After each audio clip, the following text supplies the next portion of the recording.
Thank you. Good afternoon. Today is December 6, 2022. The meeting of the Seattle City Council will come to order. It is 2:04 p.m. I'm Alex Peterson, serving as President Pro Tem of the Council today. Will the clerk please call the roll? Councilmember Mosqueda. Present. Councilmember Nelson. Present. Councilmember Sawant. Present. Councilmember Strauss. Present. Councilmember Herbold. Councilmember Lewis. Council President Juarez. Councilmember Morales. Here. Council President Pro Tem Peterson. Here. 6 present. Thank you. If there's no objection, Council President Juarez and Council Members Herbold and Lewis will be excused from today's City Council meeting. Hearing no objection, Council President Juarez and Council Members Herbold and Lewis are excused from today's City Council meeting. Item C on the agenda, presentations. I'm not aware of any presentations for today, so we'll move on to section D, public comment. Colleagues, at this time, we will open the hybrid public comment period. Madam City Clerk, how many speakers are signed up today? We have 7 members of public who have signed up and 5 are present. And we also have, I believe, 3 in person. Okay, well, let's go ahead and start with the remote speakers. And each speaker will be given 2 minutes. And Madam City Clerk, I'll hand it over to you to present the instructions and the public comment recording.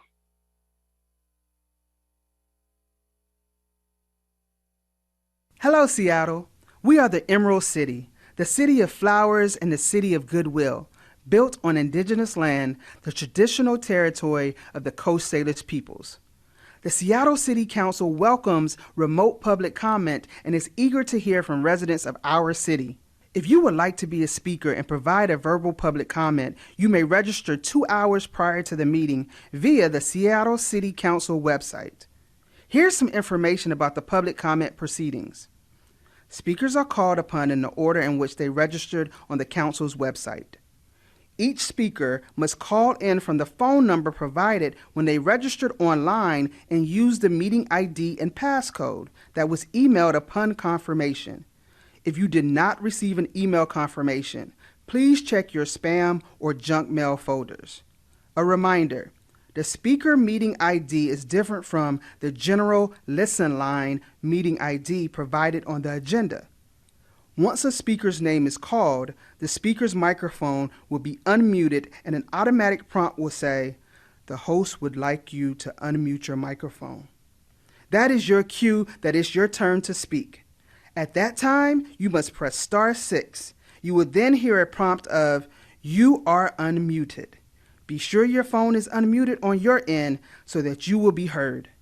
As a speaker, you should begin by stating your name and the item that you are addressing.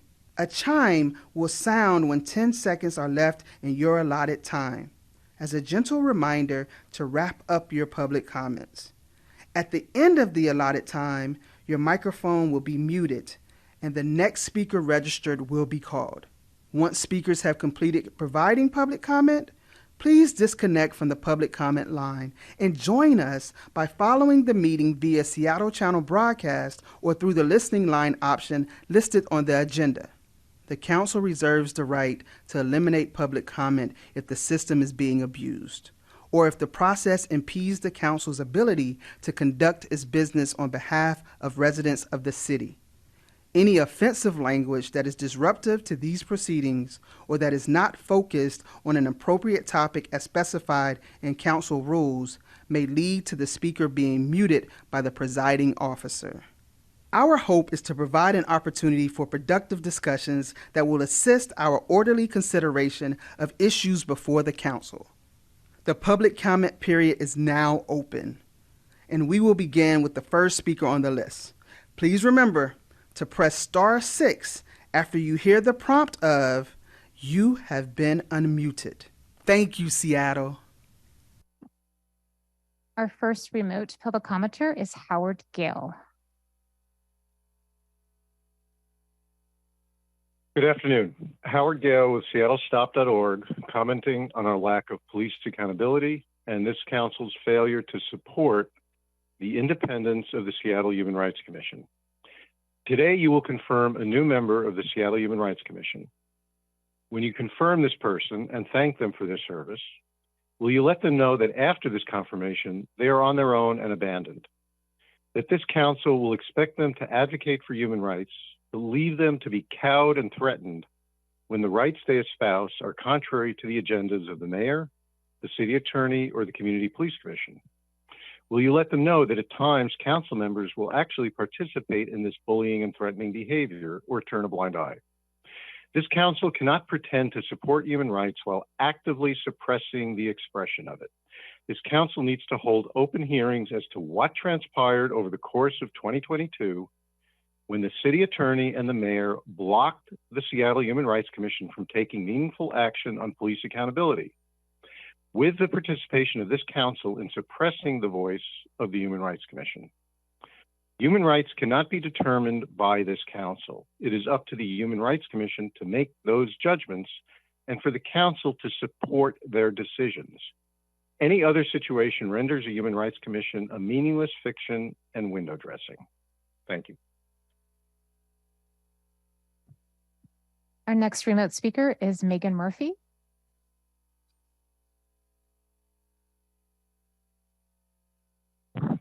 Thanks for letting me speak.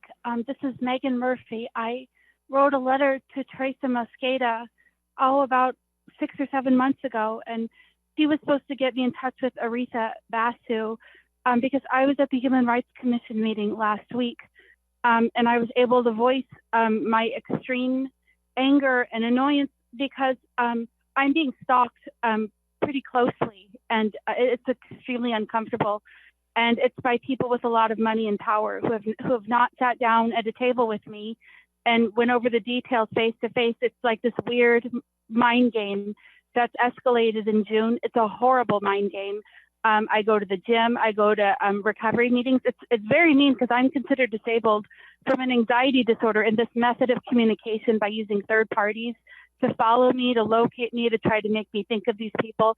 It's extremely uncomfortable. And I'm not given any way of knowing when it ends, if it ever ends. Why does the process have to be so abusive? And it's creepy, eerily like this is the best we can do. All communication with this group is like non-tangible, feels psychologically abusive. And this is why I lost custody of my son, is because I tried to go to the police about it. So, and I was called crazy when I think following somebody without asking them is actually crazy. And to be convinced money and power is an excuse is wrong, and it's very extremely mean. And I'm in AA, and it's not a good idea to do this kind of mind games with me because it causes me more stress than the average person because I already have an anxiety gene that's different from other people's anxiety genes. So I need Teresa Mosqueda or somebody to get me in touch with Aretha Basu so I can continue to follow along this journey of hopefully holding anyone stalking me accountable, because they need to ask me face to face or just leave me alone if I say leave. Our next remote speaker is Caitlin Lewandowski.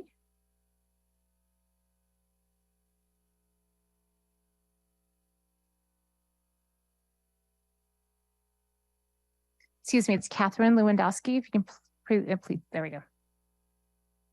Hi, I'm sorry. My name is Catherine Lewandowski, and I'm an RN practicing in the state of Washington. I'm also the board vice chair of Whole Washington, and I want to thank the council for taking up the resolution to support universal single-payer health care both nationally and within our state.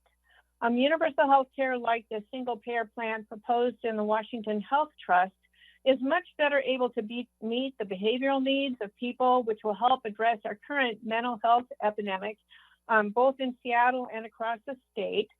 Keeping people healthy, both physically and emotionally, will reduce the emergency care needs of Seattle and Washington state at large, which is currently in a crisis situation that has not let up, even with the benefits the COVID vaccine has brought to our nation. Universal healthcare could have saved 330,000 lives, according to a recent study reported in Scientific American. And Washington experienced 14,739 of those COVID deaths. Many of those did not need to happen. Over the years, the reduction of our public health system dollars around the state has left us completely unprepared to combat a pandemic like we've been through, and any upcoming ones also. And while providing for improved economic and health benefits to our state's residents, it will also help to move our nation forward to achieving the benefits of universal single-payer healthcare to all of our nation's communities. The city of Seattle has been such a leader in our nation for being on the forefront of the tech industry, being a cultural hub for artists and musicians, hosting several world fairs, the first being in 1909. And some people even rate Seattle as the number one for having the smartest people living here in Seattle. So I want to thank you again, and I encourage you to please pass this resolution. Next speaker is Kyle Wujiwanda.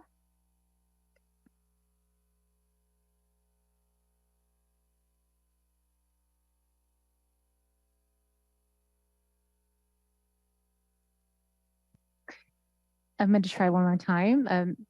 Kyle Wujiwanda, excuse me.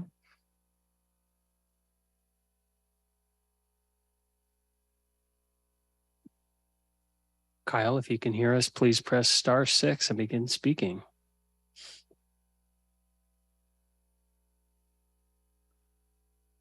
We can move on to the next speaker and then come back to Kyle. We can. The next speaker is Katie Greenleaf. Oh, I see that Kyle is now off of mute. Kyle, are you there? Yes, can you hear me? Okay. Katie, if you can just hold on a quick second while we get through Kyle, and then we'll go to you. Thank you, I appreciate it. My name is Kyle Woodwood, and I'm a resident of District 3. I am testifying in support of Resolution 32074. This resolution supports whole Washington's effort to pass Initiative 1471, urges the Washington State Universal Healthcare Commission to adopt Option A to pass a statewide insurance program, and also voices support for federal program. I saw the pitfalls of our healthcare system firsthand from a young age.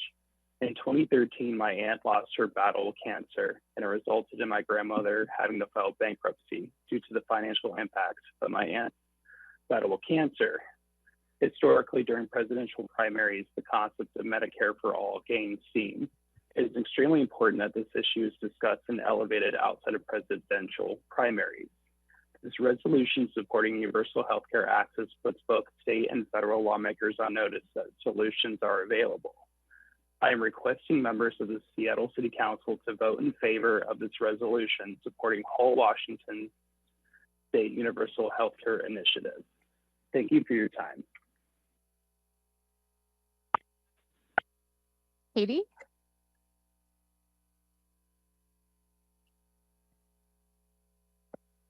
If you can please press, there we go. I remuted myself, apologies. My name is Katie Greenleaf, and I am a Seattle voter and a licensed mental health counselor. And I am also providing public comment in support of Resolution 32074, supporting the whole Washington State Universal Healthcare Initiative. I just want to thank the council members for hearing this and addressing this issue. As a private practice therapist, I am watching the Seattle area discrepancies in terms of access of mental health care widening. But even those with resources are really struggling with our current mental health care system and insurance system supporting folks with mental health services. So the average cost for an out-of-pocket mental health therapy appointment right now is $160.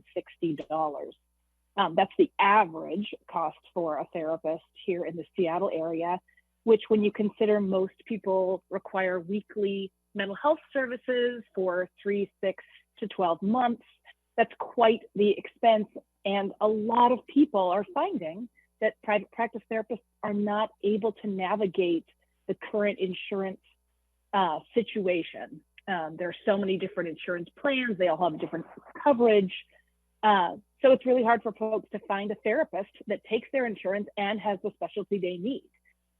That's not even talking about the long wait lists for folks that are on Medicaid or Medicare and trying to receive mental health services. The other thing I just wanted to mention is the fact that, sorry, I've never done this before, so I'm a little nervous. When people's insurance and healthcare is tied to their job, then if they want to change their job, they often have to change their providers. And that's a real medical problem and health problem.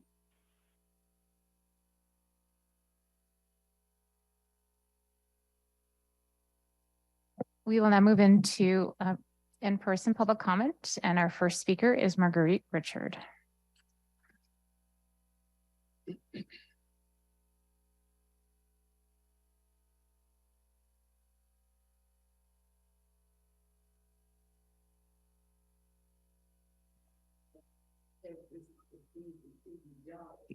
And now can I say who I am?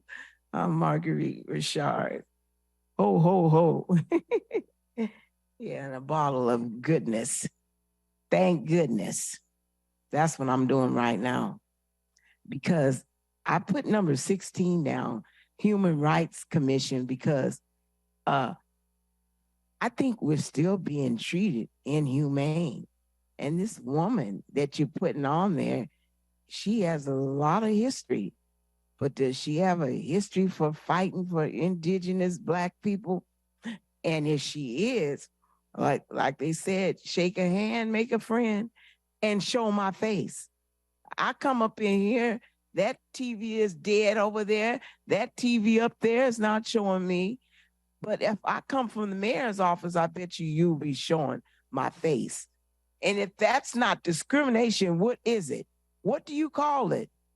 That's what I'm concerned about, that the minds that the voters that put up on this rostrum has a different perspective on what matters to us today as far as our race, inequality, Rosa Parks getting arrested back in 1955, yeah.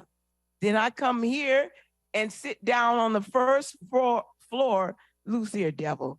See, he trying to get up in my tongue too, loose here, devil, because I'm going to talk until the Lord takes my last breath.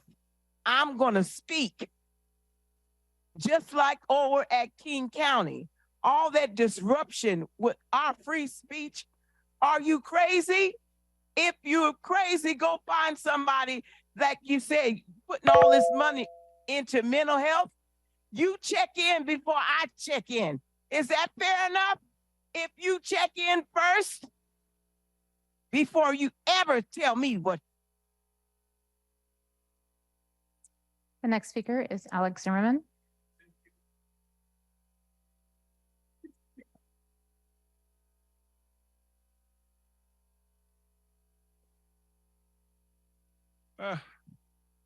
Zeke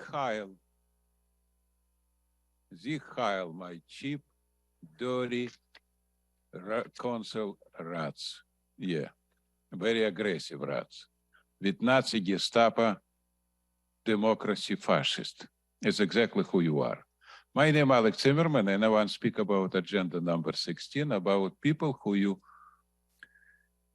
supposed to be bring to Human Rights Commission. This person, what is right now, will be in Human Rights Commission, will be a witness. What has happened here today and what has happened before, because I speak many times before. You don't show people faces. By definition, you are pure criminal. Because when 9 consuls don't doing this, you know what it means? It's a pure conspiracy. So by definition, you will criminal. And I bring this case in court, no problem. So right now we have a witness from Human Rights Commission. So might right now question to her and to member of Human Rights Commission, are all Human Rights Commission a freaking idiot, a cretina, don't understand? When you don't show faces, that's only good for you. It's not good for people, and 100 people here, maybe 1,000 for last 7 months. You're doing this for a long time. And I complain to everybody, including country council. So situation right now, very simple. The situation very simple. You're supposed to be stopping this because you're doing this for one particular reason. Your faces, everybody show 24/7. So you go for election in 23.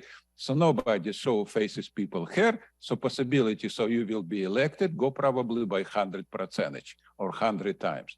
So I speak right now to everybody who listen to me, to exactly in Seattle, 750,000 idiot and Human Rights Commission. Stand up, America, clean this dirty chamber from this criminal and cretin now. Stand up.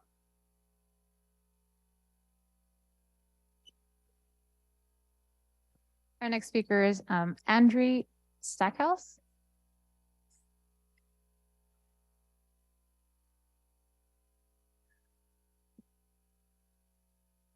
Hello, Seattle City Council. I'm very happy for today's public comments in this vote on the Universal Healthcare Resolution 32074. My name is Andre Stackhouse. I'm a Seattle voter from Green Lake, but I also represent the nearly 80,000 people who have signed onto I-1471 to get the Washington Health Trust onto their ballots. As campaign director of Whole Washington, over 22,000 of these signatures came from Seattle residents. And the Washington Health Trust would provide every single constituent of every single council member here comprehensive health care. These constituents are signing because they know that in a time of global pandemic, the repeal of Roe v. Wade, inflation, and international conflict, that we need the stability that universal health care would bring now more than ever. This is an issue of national importance, and we need the Seattle City Council's leadership now. The 2018 Medicare for All resolution was a fantastic first step, but it does little other than ask a federal government far from here to take action. That is why today we're asking you to vote yes on this resolution, bringing universal health care one step closer to reality in Washington state, so we may lead with our example while saving money and providing comprehensive and equitable health care to the people of Washington. I just have a little bit of extra time, so I'll add that the #1 cause of bankruptcy in Washington state is medical expenses. This is ready to implement legislation. It includes its transition plan. It includes its financing. And if given the consideration of the city council and the state government, we can get this done. Thank you very much. Thank you. Next speaker is Monty.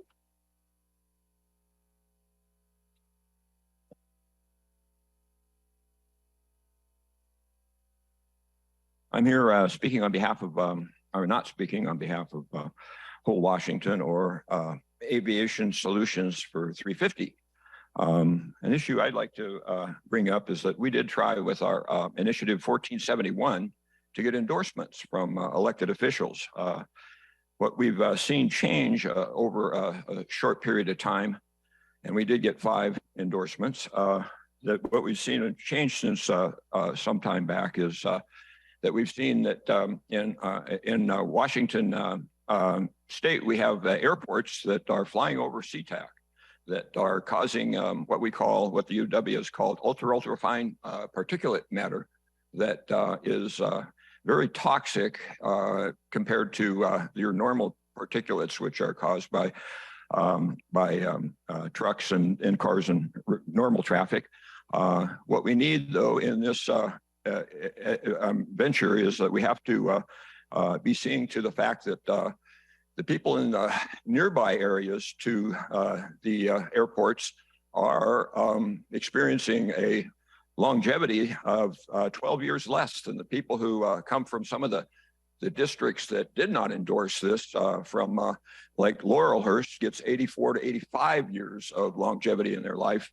And by comparison, we would see a need for more healthcare. So what I recommend is that we have the city to float a passage of a referendum, councilmatic, to put on the ballot the passage of a single payer system at the city level or county level, and that would address some of the issues, including such things as a 42% greenhouse gas increase that's been discovered in the SeaTac, from SeaTac or aircrafts that are passing over Seattle. So Thank you. Thank you. and then we had Thank you very much. And public commenters are welcome to also email their full comments to council@seattle.gov. Thank you. Thank you. Council President Pro Tem Peterson, there is one more public commenter who has come back remotely. Okay, the person is Roxanne Thaler. Roxanne Thayer. Oh, yes. Roxanne, if you can hear us, Thank you very press much. *6. Yes. Yes. Can you hear me? Yes, thank you. I pressed. Okay, great. Thank you so much. I was missed there for a minute. Hello, my name is Dr. Roxanne Thayer, and I am urging you today to adopt the Universal Healthcare Resolution before you. As you are aware, there are many reasons why this is essential. Today, I'm going to share with you just one of them, the Wall Street takeover of traditional Medicare. Traditional Medicare is 57 years old. It has never charged more than 3% overhead, and this year it is at 2%. That alone is enough to adopt the Universal Healthcare Resolution before you.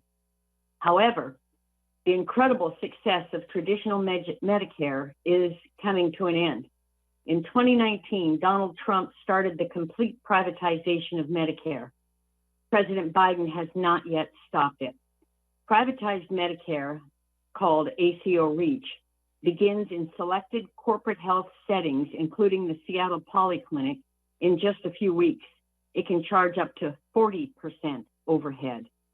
It is time for each of us to do everything in our power to realize improved Medicare for all. Seattle City Council members, today it's your turn. Please adopt the Universal Healthcare Resolution before you now. Thank you so much. Thank you. That concludes the in-person and remote commenters. Thank you.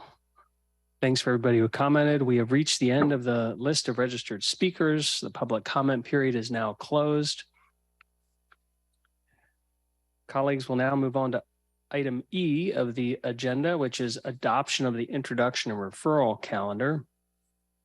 Colleagues, if there is no objection, the introduction and referral calendar will be adopted. Hearing no objection, the introduction and referral calendar is adopted. Item F of the agenda, adoption of the agenda. Colleagues, if there's no objection, the agenda will be adopted. Hearing no objection, the agenda is adopted.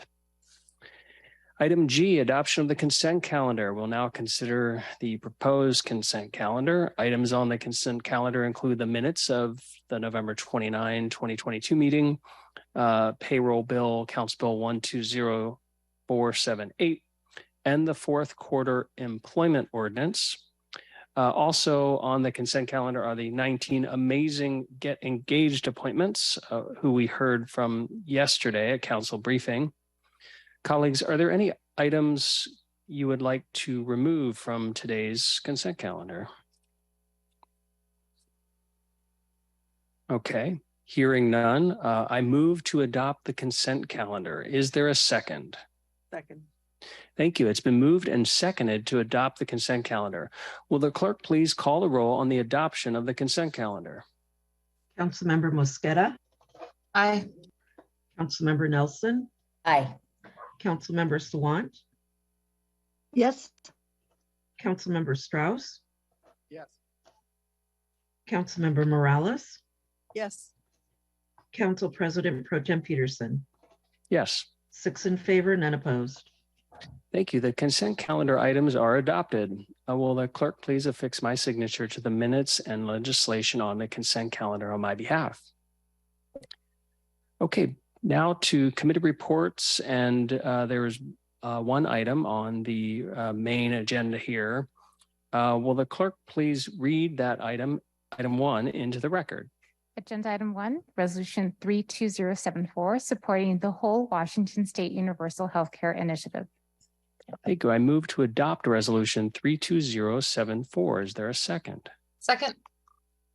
Thank you. It's been moved and seconded to adopt the resolution. Councilmember Mosqueda, as sponsor of this item, you're recognized in order to address it. Thank you very much. Colleagues, I'm excited to bring today for your consideration Resolution 32074 in support of Whole Washington Universal Healthcare Integrative Initiative to endorse the people's efforts to pass the Improved Medicare for All through Whole Washington statewide initiative 1471. This is also supported by calls to pass U.S. Senate Bill 4204, a bill which establishes Medicare for All National Health Insurance Program, and also the U.S. House of Representatives House Resolution 1976, a bill to establish a national Medicare for All health insurance program. As I mentioned yesterday, and has been evidenced by where we have put the investments in this year's budget, the COVID pandemic has demonstrated the negative ramifications on working families and individuals, especially focused on those who did not have access to high quality health insurance and access to quality care prior to the pandemic. The pandemic has exacerbated existing inequities in health care and lack of access to health insurance. And we have seen a disproportionate impact on the number of people who have contracted and died from COVID. But these disparities only expose existing disparities in our system that has long not created an accessible and equitable health insurance system across our country. We're one of the only industrialized nations in the world to not offer high quality, affordable, universal health care to all of its residents. Here in Washington State, around 430,000 individuals have no health insurance coverage. And on top of that, even more residents are underinsured. We know that we can do better. In the richest country in the entire world, we can do better than what we are currently doing to serve our residents, to serve working families, to serve our elders and our youth. And it's also good for small businesses. As someone who has worked with the Healthy Washington Coalition for about 7 years prior to joining the Seattle City Council, as someone who worked for the Health Coalition for Children and Youth while working at the Children's Alliance and fighting for healthcare for all kids, we know that it's not just health insurance and access to high quality health insurance and health coverage that's essential for those families and individuals, but it's also good for small businesses. Small businesses who have said that they don't want to have to be the one to shoulder the cost of increased health coverage year after year for their employees and their families. They want what's what's good for the health of their clients and their employees. However, this should not be something that small businesses have to shoulder. Many small businesses have also talked about the need for universal healthcare solutions so that it doesn't default to the employer-based health insurance system that we currently have in the United States. The pandemic has exacerbated these long-standing health inequities. And as we saw folks lose their jobs at the beginning of the pandemic, we also saw people lose access to health insurance. This was also true for small businesses and entrepreneurs who, if they had to shut their doors, also were left without the resources needed to provide their own health insurance. That is not right. We need universal solutions, and I'm proud to have been part of the coalition in previous years that has called for statewide solutions so that we can promote a national system that works for everyone. Especially given what we've seen in the pandemic, and especially given the exacerbated health disparities that we see right here in our own city, there is a growing call for us to pass the Whole Washington initiative to ensure that more people have access to high quality health insurance, that more folks of color, families of color who are disproportionately dealing with the impacts of lack of access to health insurance and health coverage, and who've been disproportionately hospitalized or have died from COVID. The time is now for this council to show its support for this statewide effort to really begin a conversation in earnest about how, in the wake of the pandemic, we step forward and provide health coverage for all. I'm excited about the opportunity that this initiative presents, and I think that passing this resolution today supports the call for a healthy economy and healthy society so that we can move forward out of the pandemic in a more equitable and healthy way. The resolution reads in part, whereas Article 25 of the United Nations Universal Declaration of Human Rights sets forth that, quote, Everyone has the right to a standard of living adequate for the health and well-being of himself and his family, including food, clothing, housing, medical care, and necessary social services, and the right to security in the event of unemployment, sickness, disability, widowhood, old age, or other lack of livelihood in circumstances beyond his control, establishes a fundamental right to health care. That's from the UN Declarations of Human Rights. It goes on to say, in our resolution, whereas according to the Commonwealth Health Fund, the United States infant mortality is higher in the United States here, and the lifespan is shorter for our residents in the US compared to other comparable economies that provide universal health care for their residents. The resolution explicitly points out the disproportionate impact on BIPOC communities by saying, whereas Black women face 3 times the maternal mortality risk than white women in the United States, with an overall near 24 deaths per 100,000 live births for all women in the United States. This statistic is nearly 3 times higher than a country like France that has a comparable nation to the United States, economy to the United States. He goes on to say, the Urban Institute shows that nationwide, Black adults are 50% more likely and Hispanic adults are 35% more likely than their white counterparts to owe money for care. Women are more likely than men to be in medical debt. And whereas people of color, people with disabilities, members of the LGBTQI community, women, and low-income families are more likely to face lack of affordable health insurance, lack of affordable comprehensive health care. So I encourage a yes vote on this resolution here today. I want to thank Whole Washington, who is working to establish this state-level universal healthcare system. I want to thank them for the work that they have done to file the initiative with the Secretary of State in March of this year to create an all-inclusive health insurance plan. Supporting this resolution, which supports Initiative 1471, would create an insurance program that would cover all healthcare services for Washingtonians across our country, across our state.